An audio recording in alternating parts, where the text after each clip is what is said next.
Welcome to the deep dive. Today we have a really focused mission. Yeah, it's all about recession-proofing your money for 2025. Exactly. We're going to pull out the most time-sensitive, actionable moves you need to make, like right now. And the environment really calls for it. It's just persistent uncertainty. The immediate fear of a deep crash has backed off a little. One source mentioned JP Morgan is down to a 40% probability. Which is still pretty high, though. Oh, absolutely. Still very significant. So our goal today is to help you build that robust defensive financial wall. Okay, so let's dig into the macro backdrop first, because there's a real paradox here, isn't there? There really is. You see this impressive Q3 GDP growth for 2025, what was it, 2.7%? Isn't it 2.7? It looks great on paper. It does. It suggests this core resilience in the economy. But then you have these two major signals demanding, some real caution. And the first is that classic alarm bell, the inverted yield curve. That's the one, the bond market's historic warning.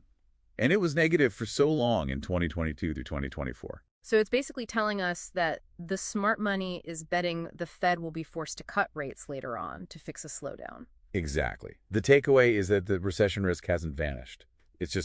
It's delayed. It's still active throughout 2025. And speaking of the Fed, that's the other piece. They peaked rates around 5.50%. They've since cut a little bit. Right, to about 4.25, 4.50%. But crucially, the next big cuts, they're not expected until December 2025. And that delay, that specific timing, creates a very narrow, high-value opportunity. It does. And that window is driving a huge shift in financial advice. Right. The old emergency fund advice is changing. It is. The old standard was, 3 months of living expenses. Yeah. The new gold standard is now 6 to 9 months. That's a huge jump. Why the change? It's because firms are relying on productivity gains, not mass hiring. So if you lose a job, that recovery could be structurally slower. You just need a bigger safety net. Which leads us to that liquidity paradox you mentioned. Yes.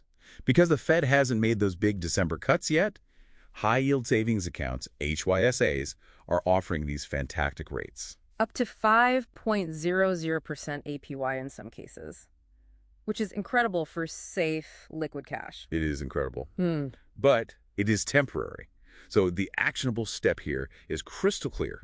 Lock it in now. Use those HYSAs. Maybe look at some fixed-rate CDs. Do it now, before those anticipated rate cuts make the savings rates just fall off a cliff. Okay, so that sets up the foundation. But now we have to focus on guaranteed returns, and that means annihilating debt. And I was genuinely shocked by one of the numbers here. The credit card APRs. The average APR on all credit cards is a staggering 21.39%. It's just an enormous drain. Paying that down is like getting a guaranteed tax-free 21% return on your money. You can't get that anywhere else.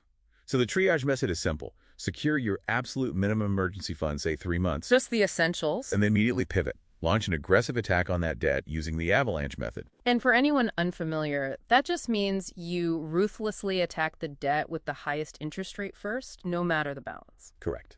It mathematically saves you the most money over time. And tactically, you have two powerful tools here. One being fixed-rate personal loans. Right. For stability and predictability. It lets you consolidate everything into one, hopefully lower, payment.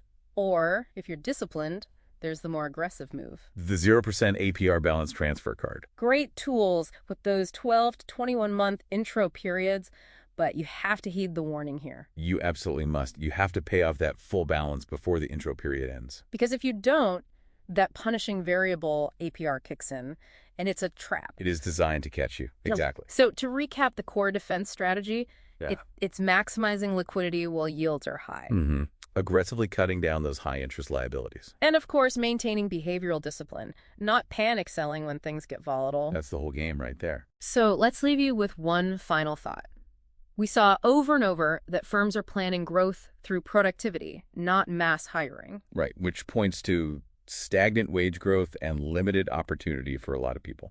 So, given that environment, what is the single most variable asset you can possibly invest in right now?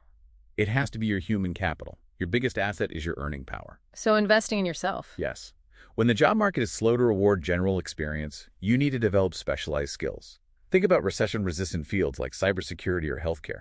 That becomes your ultimate personal hedge. It's about becoming indispensable.